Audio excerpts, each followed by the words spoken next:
Bonjour, aujourd'hui je vous présente le roman Le Grand Cahier d'Agota Christophe. C'est une auteure hongroise, puis le roman a été publié en 1986. Le roman raconte l'histoire de Klaus et Lukas. Ce sont deux jumeaux qui vont être laissés chez leur grand-mère pendant le temps de la guerre. C'est la Deuxième Guerre mondiale qui sévit à l'époque. Puis leur grand-mère est quelqu'un de très méchante, très avare. Ils vont être laissés là, puis ils vont devoir travailler à la ferme pour pouvoir manger. La grand-mère va être très méchante avec eux, va les laisser dormir sur des paillasses par terre. Donc les jumeaux vont apprendre de tout ça, vont rencontrer des gens aussi, des gens pas toujours gentils, des gens qui vont abuser d'eux, profiter du fait que ce sont des enfants, puis ils paraîtront toujours comme des adultes. Les jumeaux vont faire preuve d'une grande maturité vis-à-vis des choses et d'une grande objectivité par rapport au monde. Ils vont observer leur environnement, puis ils vont compiler ce qu'ils font, puis ce qu'ils voient dans un grand cahier. Ils vont s'instruire à la maison pour continuer l'apprentissage parce qu'ils ne veulent pas arrêter d'aller à l'école. Les jumeaux vont se donner à des exercices puis des tests entre eux pour devenir plus forts, plus froids aussi envers les autres et vraiment des machines presque. Un aspect du livre que j'ai beaucoup aimé, c'est le style d'écriture de l'auteur. Ça peut paraître étrange, mais malgré les horreurs que vont voir les jumeaux, l'auteur décrit tous ces événements-là, les choses qu'ils voient, comme si c'était comme du quotidien. Ce que ça fait, ce ton distancé et froid-là, c'est que l'horreur semble encore plus terrible qu'elle ne l'est dans le livre, parce que justement, au lieu que les personnages soient en train de capoter par rapport à ça, puis de « Oh mon Dieu, ça n'a pas d'allure, c'est donc fun, puis la situation est triste, on pleure et tout », c'est le contraire, ils vont rester super froids, super distants par rapport à ça, puis là, on va être comme « Hey, on est tout seul là-dedans à avoir un peu la chienne quand sa mère elle s'ouvre le ventre puis que les organes sortent du corps, là. » Donc ça va amener encore plus d'horreur au livre, puis c'est ça qui est intéressant, c'est qu'elle n'a pas besoin de mettre l'emphase sur les émotions du lecteur, comme « Ah, oh, c'est terrible, regardez ce qui arrive », non, elle a juste à décrire ce qui se passe, puis on sent tout de suite « Wow, qu'est-ce qui se passe ici ». Un aspect important du livre aussi, c'est entre Lukas et Klaus, on dirait qu'il n'y a pas de différence.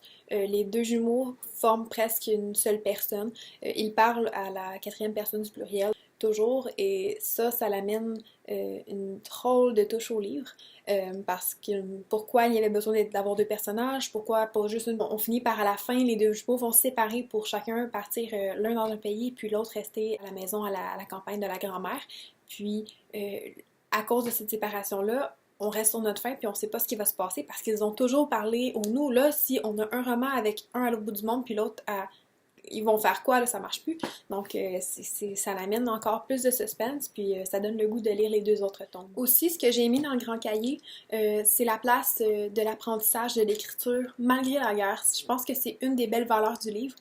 C'est que oui, la Deuxième Guerre mondiale a causé beaucoup de tort aux gens, mais malgré tout, ce qui en reste, ce qui ressort de ces bêtes-là qui deviennent des gens qui n'ont plus d'humanité, c'est l'écriture, c'est l'apprentissage, c'est la connaissance. C'est ça qui les rapproche de l'homme plus que de l'animal. Un aspect que j'ai beaucoup aimé du Grand Cahier, c'est le passage entre l'enfance et le monde des adultes qui est vraiment flou. Klaus et Lukas, on les voit évoluer pendant le roman sur une période de temps donnée, mais il n'est pas exprimé comme d'habitude. Là, c'est beaucoup plus comme pour devenir un dur, un homme, il faut qu'on passe par des épreuves, il faut qu'on arrête de penser au bonheur, arrête de penser à l'horreur, il faut qu'on devienne fort, qu'on s'endurcisse physiquement et mentalement.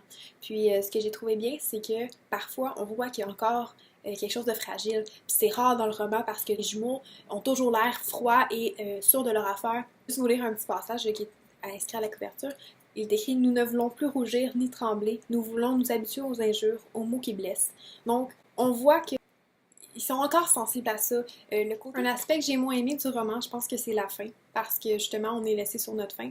On ne sait pas ce qui va arriver, et ça finit rapidement et avec plein de questions. Donc, les jumeaux vont tuer leur père, traverser une frontière en lui disant « Ah, oh, tu vas voir, tu vas passer le premier, ça va bien aller, on va te suivre. » Et là, ils sacrifient leur père au milieu, le père meurt, ils passent dans les traces du père pour traverser la frontière, l'autre part à la campagne, bref, on ne sait plus ce qui se passe, pourquoi ils ont tué leur père, et leur mère, ils sont déjà morts, la grand-mère aussi. On comprend plus. Donc là, on est comme « Oh, on veut y aller, on veut vraiment y aller. » Puis, maintenant, pour l'aspect intelligent de la chose, Traduit dans plus de 15 pays différents, Le Grand Cahier a été récompensé par le prix du livre européen en 1987. Le roman a aussi été adapté au cinéma en Autriche en 2013. Le titre original, c'est The Notebook, à ne pas confondre avec Les pages de notre amour avec le beau Ryan Gosling, mais bon, c'est une autre histoire. Vous allez voir, je vous le dis, Le Grand Cahier, c'est vraiment un roman à ne pas manquer et à lire. Je le recommande pour tout le monde. Je donne une note de 4,78 sur 5 pour aussi son style unique qui va vous faire vraiment voir la Deuxième Guerre mondiale vraiment autrement. Puis aussi par sa facilité de lecture, j'ai été étonnée, mais ce sont des tout petits chapitres de quelques pages, tous nommés avec le thème principal du chapitre. Puis ça apporte vraiment une facilité à lire. On lit page après page, on veut savoir ce qui se passe, même si c'est un roman assez descriptif. C'est assez rare que ce soit palpitant, mais c'est le cas, je vous le dis. Puis vous allez tomber en amour avec ce style très étrange, mais à la fois qui cache une certaine humanité. Puis je pense que c'est ça qui est très beau avec ce roman-là. Donc, par pitié ou par indulgence, si vous avez trouvé ma vidéo un petit peu, mais petit peu intéressant, likez pour que je puisse avoir des points bonus dans le cours de français parce que je pense que j'en ai besoin. Merci!